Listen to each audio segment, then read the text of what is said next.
Bonjour. Nous sommes sur le stand de la race Gasconne. Nous sommes au 55e Salon de l'agriculture. Vous, maintenant, quelle est votre position dans le contexte actuel? Notre position Oui, vis-à-vis de la race, vous voulez dire? oui, tout à fait, de la race Gasconne. Ben, écoutez, une race régionale, c'est-à-dire on est sur les Pyrénées en fait, donc une race de montagne. Donc voilà, c'est surtout ça, on travaille sur ce fait-là, sur valoriser les terrains difficiles et les zones difficiles qu'on a dans nos régions. D'accord. Et c'est une race qui est assez rustique, puisque vous l'amenez presque en milieu montagneux. Oui, c'est une vache qui fait partie des races rustiques, oui. On a besoin d'avoir des vaches qui robustes, qui montent facilement en montagne, parce qu'elles ont besoin de marcher longtemps pour chercher l'herbe qu'elles ont besoin et l'eau qu'elles ont besoin tous les jours. Et je pense qu'elles ne craignent pas les gros orages de montagne qui sont quelquefois assez violents. Voilà, c'est un avantage de la race, elle s'acclimate très bien aux écarts de température et aux saisons qui se succèdent, on va dire. Alors, historiquement, quelle est l'implantation de la race sur la chaîne pyrénéenne et peut-être ailleurs? Alors sur la chaîne pyrénéenne, en fait, c'est tous les départements qui touchent les Pyrénées. Depuis les Pyrénées-Orientales, par exemple, Voilà, jusqu'au Pays Basque, voilà. et tous les départements qui limitrophes, on va dire. Donc là, on a environ 20 000 vaches sur cette région-là. D'accord, c'est un gros cheptel déjà. Là. Voilà, c'est un cheptel qui se maintient. Après, de l'autre côté des Pyrénées, il y en a encore à peu près 5 000 vaches côté espagnol. Côté espagnol, oui. D'accord, ça je l'ignorais. Oui. Maintenant, quel est votre positionnement ici, donc dans le cadre du Salon de l'agriculture à Paris? Ben, nous, on est cette année dans une période où on fait la présentation de la race. Donc là, cette année, c'est les éleveurs de la Haute-Garonne qui ont amené des animaux. Et on a amené 6 animaux qui représentent un petit peu tout ce qu'on peut faire avec la race. Et vous allez aller sur le ring des animaux pour les présenter cette semaine? Voilà, c'est ça. On est sur le ring mardi à midi. D'accord. Eh bien, je pense que je vous souhaite un très bon concours, mais je voudrais peut-être revenir en arrière.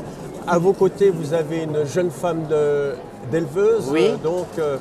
Votre mari, parlez-moi un peu de votre mari et de la difficulté peut-être en tant qu'épouse d'éleveur. Merci. Oui, la difficulté, oui, c'est être là quand même à leur côté et les aider le plus possible à l'étable pour les vélages. Et voilà, de temps en temps, il y a un peu de fatigue, mais on les soutient le plus possible.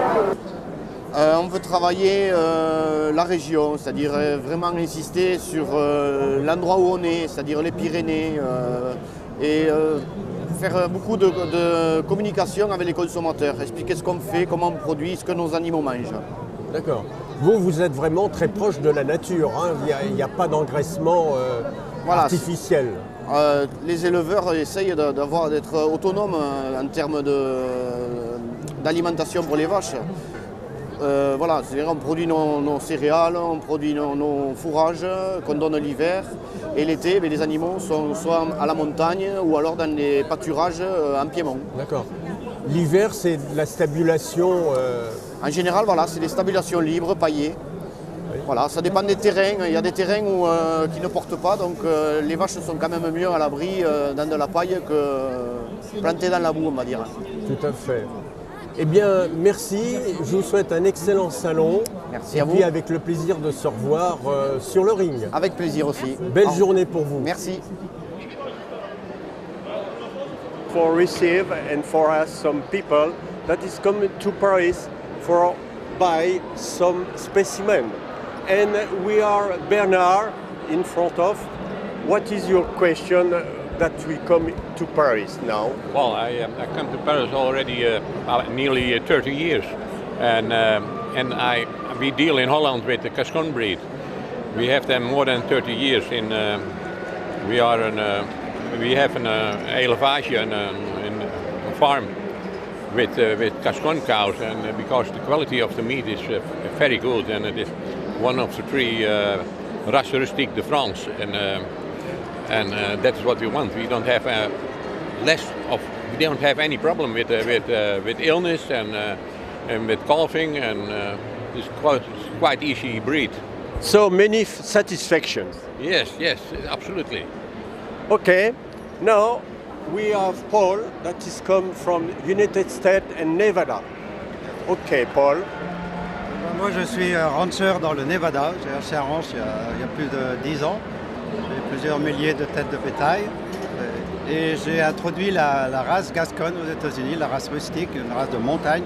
Parce que c'est une race adaptée au Nevada où il y a énormément de montagnes, de vallées. C'est très rude, très chaud et sec l'été, froid l'hiver. Et le bétail est toujours en liberté. On ne nourrit jamais le bétail. Le bétail se nourrit par lui-même. On fait des rotations sur le ranch. Dans les vallées l'hiver, donc dans les montagnes, dans les pâturages de montagne l'été, comme dans les Pyrénées. C'est exactement la race adaptée à la région. Malheureusement, ça prend du temps. On essaye d'accélérer le développement de la race, mais il faut des années. Mais on y arrive, on va y arriver. Combien de bêtes avez-vous actuellement? Plusieurs milliers, un peu plus de 2000, entre 1500 et 2000, suivant les saisons, suivant les années, suivant la sécheresse surtout. L'année dernière, on avait une très bonne année. Cette année, l'hiver est plutôt sec. Je pense que ça va pas être une très bonne année. 2018, ça va pas, on n'aura pas de beau pâturage parce qu'il n'y a pas de neige, il n'y a pas trop de neige dans la montagne. Les années, ça ne ressemble pas, les hivers, ça ne ressemble pas. Et de ce fait, vous seriez plus vers un développement durable? Développement durable. Et on est... Et de qualité? Et de qualité, parce qu'en fait, on n'utilise pas d'engrais, tout est naturel. Chez nous, la végétation est naturelle, donc des produits naturels, ce qu'on appelle organique aux États-Unis. C'est l'avenir. Enfin, je pense qu'en France, ça doit être la même chose aussi. Qu'est-ce que tu en penses? Pour accompagner nos deux amis venant des États-Unis, nous avons donc Alfred qui va se décliner quelque peu sur son élevage, mais en France, dans les Pyrénées audoises. Dans les Pyrénées audoises. Donc en fait, la Gasconne, Paul a bien dit les possibilités d'adaptation qu'elle a.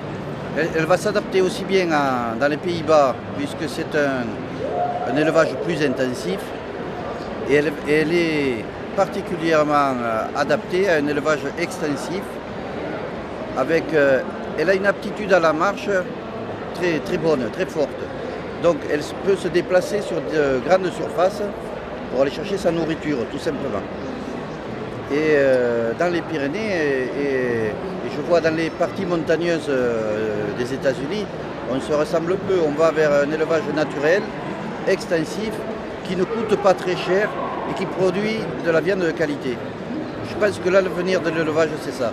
Arriver à produire de la qualité sans que ça coûte très cher, et donc sans que ça coûte très cher aux consommateurs.